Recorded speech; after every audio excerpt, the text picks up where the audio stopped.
ত্রিপুরা সরকারি কর্মচারী ফেডারেশনের রাজ্য সম্মেলনে নেতৃবৃন্দ এবং ফেডারেশনের যারা কর্মচারী বন্ধুরা সকলকে আমার প্রদেশ কংগ্রেসের পক্ষ থেকে আন্তরিক শুভেচ্ছা অভিনন্দন জ্ঞাপন করছি।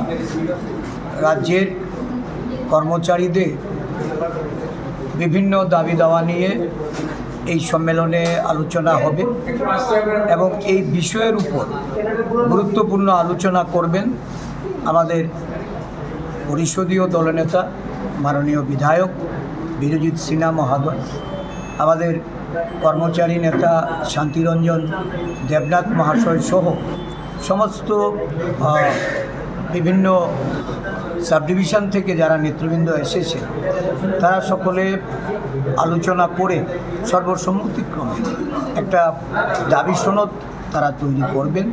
কারণ এই রাজ্যে বর্তমানে অর্থনৈতিক, রাজনৈতিক এবং সামাজিক দিক থেকে কর্মচারী কুল ভীষণভাবে ক্ষতিগ্রস্ত, তারা ব্যতিগ্রস্ত।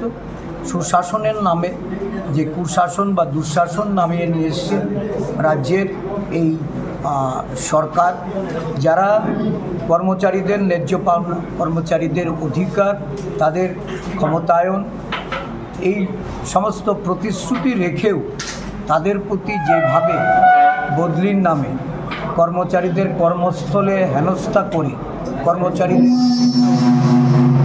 দেওয়ার প্রতি এই সরকারের যেভাবে অনৈতিক অমানবিক আচরণ, সর্বোপরি কর্মচারীরা এই রাজ্যে নানাভাবে তারা বাধার সম্মুখীন হচ্ছে, ক্ষতিগ্রস্ত তারা হচ্ছে।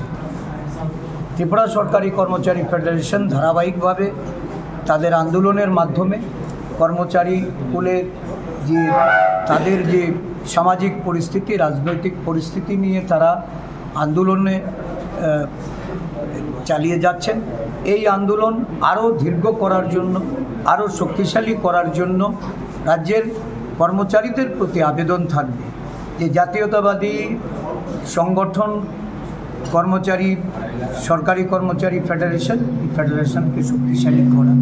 অতীতেও আমরা দেখেছি যে এই রাজ্যে সরকারি কর্মচারীদের জন্য কংগ্রেস নেতৃত্বাধীন সরকার যেভাবে পদক্ষেপ নিয়েছিল বা কর্মচারীর স্বার্থে যেভাবে কাজ করেছিল, নতুন নতুন বেকার যুবক যুবতীদের কর্মসংস্থানের মাধ্যমে এই রাজ্যে চাকরির সংস্থান করেছিল। বিভিন্ন সময়ে আমরা দেখেছি কংগ্রেস সরকার ব্যাকলগ পূরণ করে পে কমিশন প্রদান করে কর্মচারীদের তাদের অর্থনৈতিক বুনিয়াদ যেভাবে শক্তিশালী করেছিল। বামফ্রন্টের সরকার বলুন বা বর্তমান বিজেপি সরকার বলুন, কর্মচারীদের প্রতি তাদের কোনো দায়বদ্ধতা নেই। প্রতিশ্রুতি খেলাপি একটা সরকার আজকে বর্তমানে ক্ষমতাসীন। তাদের বিরুদ্ধে লড়াইয়ের জন্য ঐক্যবদ্ধ হতে হবে। সমগ্র কর্মচারী বন্ধুদের প্রতি আহ্বান রাখব, এগিয়ে আসুন, এই লড়াইটা কর্মচারী ফেডারেশনের নেতৃত্বে সংগঠিত করুন, শক্তিশালী করুন। ধন্যবাদ।